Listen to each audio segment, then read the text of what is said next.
이제 약을 어떻게 끊어야 할까? 마혼자로는 끊는 순간이 끝이 아니에요. 끊어도 되는 시점이라는 게 따로 있어요. 어떻게 끊느냐에 따라 앞으로의 체중과 생활이 달라지거든요. 그래서 오늘은 언제 끊어야 하는지, 그리고 요요 없이 안전하게 끊는 정확한 방법을 아주 명확하게 설명드릴게요. 마혼자로 맞고 체중 거의 다 오신 분들, 요즘 가장 고민되는 게 이거죠? 이제 약을 어떻게 끊어야 할까? 사실 마혼자로는 시작보다 종료가 더 어려운 약이에요. 잘못 끊으면 식욕이 확 올라오고 체중도 빠르게 반등할 수 있거든요. 그래서 오늘은 언제 끊어야 하는지, 그리고 요요 없이 안전하게 끊는 정확한 방법을 아주 명확하게 설명드릴게요. 영상을 끝까지 보시면 많은 도움이 되실 거예요. 마혼자로는 목표 체중 도달, 그리고 도달하자마자 바로 종료하는 게 아니에요. 끊어도 되는 시점이라는 게 따로 있어요. 이걸 놓치면 식욕이 확 올라오고 체중이 빠르게 반등하기 때문에 종료 시점을 정확하게 잡는 게 정말 중요하죠. 제가 환자분들께 항상 드리는 기준은 3가지예요. 먼저 목표 체중에 도달하셨다면 그 상태로 3에서 6개월 정도는 유지기를 보내는 게 좋아요. 왜냐하면 이 기간 동안 우리 몸은 새로운 몸무게에 적응하고 식욕 조절 시스템이 다시 재정비돼요. 아직 식욕이 들쑥날쑥하거나 식사량이 갑자기 줄었다 늘었다 한다면 아직 종료 타이밍이 아니에요. 즉, 체중이 안정되는 기간이 반드시 필요하다는 거죠. 몸무게 숫자보다 더 정확한 기준이 하나 있어요. 바로 식욕, 폭식 충동, 야식 습관이 얼마나 안정됐는가예요. 배고픔이 예전처럼 확 치고 올라오는지, 스트레스 받을 때 음식으로 풀려고 하는지, 밤마다 뭐라도 좀 먹을까 하는 생각이 드는지, 식사량이 스스로 조절할 수 있는지, 이게 안정되어야 끊어도 반등이 적어요. 아무리 체중이 잘 빠져도 식욕 패턴이 불안정하면 종료는 너무 일러요. 반대로 목표 체중에 덜 도달했다 하더라도 종료를 먼저 고려해야 하는 케이스도 있어요. 위장 부작용, 특히 구역이나 팽만감이 오래 지속될 때, 너무 쉽게 피곤하고 힘이 빠질 때, 기분 변화나 수면 장애가 심해질 때, 탈모 등 예기치 못한 부작용이 있을 때, 심한 복통 등이 지속이 될 때, 이런 경우는 목표치 도달보다 내 몸 상태를 우선적으로 봐야 해요.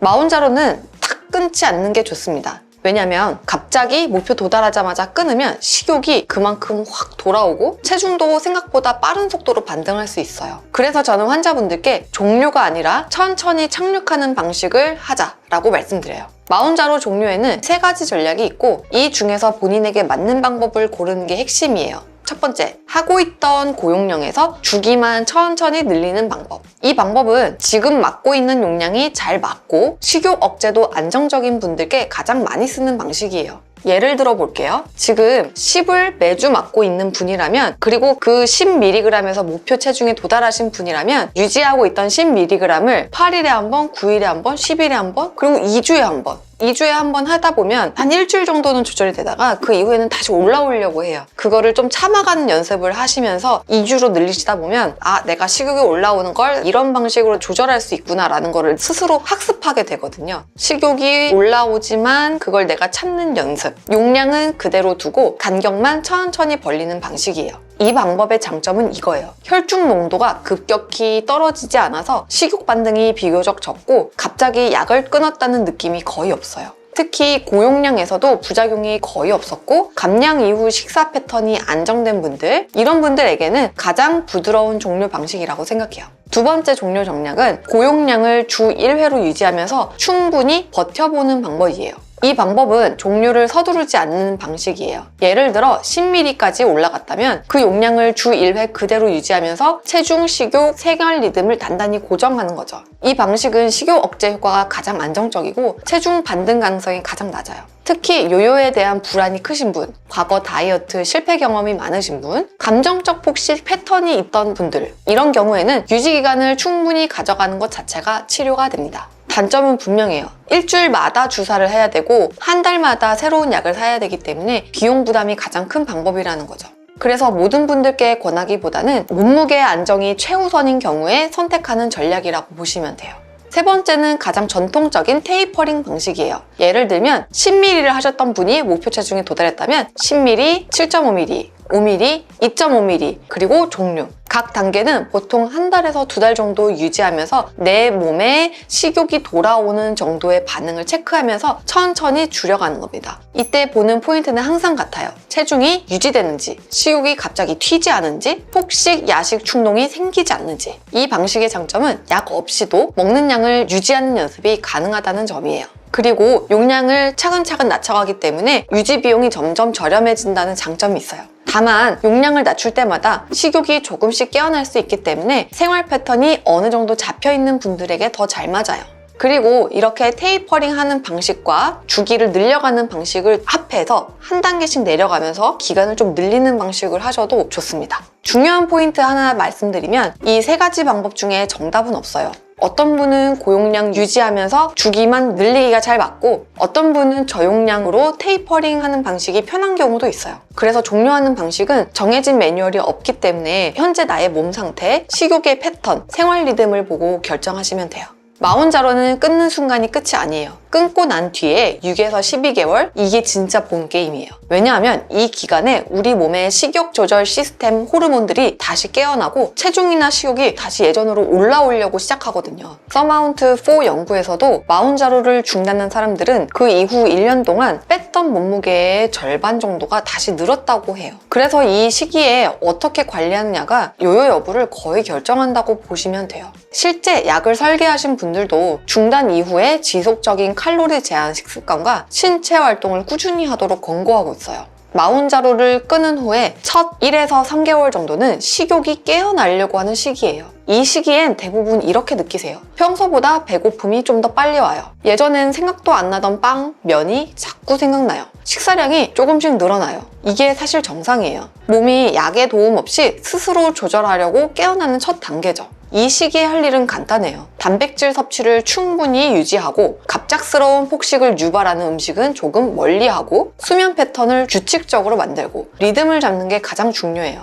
아침에 조금 먹고 점심에 맛없더라도 회사에서 잘 드셔야 되고 그렇게 하다 보면 저녁에 많이 먹고 기름진 음식 먹는 것을 좀 조절할 수가 있게 돼요. 체중 유지보다는 생활 패턴 유지를 최우선으로 둬야 해요. 그리고 그 이후 3에서 6개월 정도는 체중이 슬금슬금 올라오는 시기예요. 이 시기부터 체중이 한두 달 단위로 조금씩 다시 늘기 시작해요. 이때 대부분 깜짝 놀라서 다시 맞으려고 하시는 문의가 많으시는데요. 하지만 이런 반응은 정상적인 반응이고 이때 몸무게 숫자보다는 트렌드가 더 중요해요. 한 번 오른 뒤 체중이 다시 내려오는지, 늘어도 2, 3kg 범위 안에서 늘었다 줄었다 하는지, 폭식 야식 패턴이 다시 심해지진 않는지 이런 것들을 보면서 몸이 새로운 세팅을 찾는 시기라고 생각하시면 돼요. 그리고 끊은 후 6에서 12개월 정도 이후에는 요요 여부가 결정되는 분기점, 이 시기가 가장 중요하다고 생각해요. 마운자로 없이 내 생활 습관만으로 몸무게를 지켜낼 수 있는지 판단하는 구간이죠. 특히 성형외과 관점에서 보면 이 시기를 잘 넘기면 얼굴선을 유지하고 바디 탄력이나 피부 처짐을 예방하고 이런 미용적인 부분까지 안정적으로 유지돼요. 그래서 이 시기에는 아래 3가지를 꼭 챙기라고 말씀드려요. 첫 번째, 단백질 섭취와 근력 운동을 꾸준히 유지하고 두 번째, 야식 충동이 오는 날에는 그날 바로 다음 끼니를 가볍게 조절하면서 식사 리듬을 다시 정돈해 주는 게 좋아요. 그리고 이 야식 충동에 대해서 말씀드리고 싶은 게 있는데 이게 갑자기 허기진 것을 느낄 때 찾는 음식이 뭐냐 하는 것도 되게 중요하거든요. 위고비 마운자로를 하는 동안에는 기름지고 맵고 뜨겁고 자극적인 음식이 자연스럽게 안 땡겨요. 그래서 위고비 마운자로를 하는 동안에 배고플 때 찾는 음식의 종류가 달라집니다. 그릭 요거트에 과일을 담아서 먹고 샐러드에 닭가슴살 해서 먹고 담백하고 건강에 좋은 음식을 찾게 되는데 이거를 마운자로 위고비 끊은 이후에 허기질 때 찾는 음식도 그렇게 유지해주면 아주 좋습니다. 세 번째, 체중이 3kg 넘게 올라가면 식욕이나 식사 리듬이 어디서 흔들리는지 바로 체크해보는 게 필요해요. 그리고 이런 나의 식사 패턴, 그리고 내가 어떤 점에서 실수했는지, 야식 때 어떤 음식을 찾는지 일기를 써서 먹는 패턴을 기록하다 보면 나의 생활 패턴이 정돈될 수 있습니다. 이렇게만 해도 대부분의 요요는 잡힐 수 있습니다. 정리해보면 이래요. 마운자로를 잘 쓴 사람의 공통점은 단순히 굶기만 해서 체중을 뺀 게 아니라 단백질 섭취량을 늘리셨고 수면을 지키면서 식사 리듬을 유지한 상태에서 감량을 했다는 거예요. 여기에 플러스 성공하신 분들은 일주일에 150분 이상의 신체 활동을 늘려주는 운동도 했다는 거예요. 이 과정에서 인슐린 저항성과 뇌의 식욕 보상 체계가 같이 바뀐 분들은 운동량이 아주 많지 않아도 근육이 생각보다 잘 유지되고 중단 후에도 반동도 훨씬 적어요. 마운자로는 끊고 난 뒤에도 몇 가지 신호가 나타나면 재시작을 고려해야 할 수 있는 상황이 있어요. 그 기준은 아주 간단해요. 다음 중 하나라도 해당되면 다시 시작하는 것을 고민해 볼 필요가 있어요. 체중이 3에서 5kg 이상 빠르게 늘어나는 패턴일 때, 식욕이 너무나 갑자기 돌아오고 폭식, 야식이 조절이 안 될 때, 생활 패턴이 식욕 때문에 흔들릴 때, 평소 식사량 조절이 거의 불가능해졌을 때, 이건 의지가 약해서가 아니라 몸이 아직 혼자 유지할 준비가 좀 덜 된 상태예요. 재시작할 때 용량은 어떻게 설정하면 될까요? 다시 시작할 때 가장 중요한 건 예전에 맞던 용량을 그대로 다시 시작하지 않는 거예요. 2개월 이상, 3개월 이상 마운자로를 안 했던 기간이 길었던 분들은 마지막에 했던 고용량이 아니라 낮은 단계에서 시작하는 것을 권합니다. 중단한 기간 동안 몸이 마운자로가 없는 상태로 유지된 게 있어서 바로 직전에 했던 최고 용량으로 다시 가면 부작용이 훨씬 강하게 나타날 수 있기 때문이에요. 그래서 다시 시작할 땐 전문의와 간단하게라도 상담을 해서 현재 체중, 식사 패턴,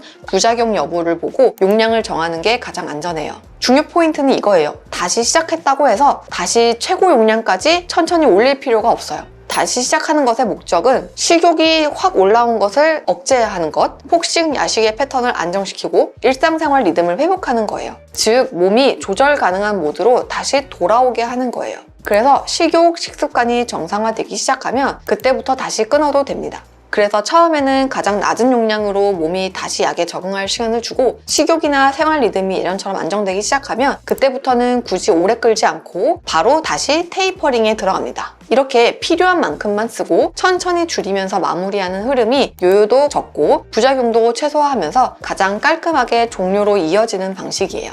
마운자로는 시작보다 끝이 더 중요한 약이에요. 어떻게 끊느냐에 따라 앞으로의 체중과 생활이 달라지거든요. 오늘 말씀드린 기준과 방법을 알고 계시면 불필요하게 흔들리지 않고 몸이 준비된 시점에 자연스럽게 종료할 수 있을 거예요. 혼자 오래 고민하지 않으셔도 돼요. 상황을 정확하게 보고 방향을 잡아드리는 건 제가 진료실에서 가장 많이 하는 일이니까요. 오늘 영상이 도움이 되셨으면 좋겠고요. 저는 다음에 더 좋은 영상으로 찾아뵙겠습니다. 성형외과 전문의 이수연이었습니다. 감사합니다.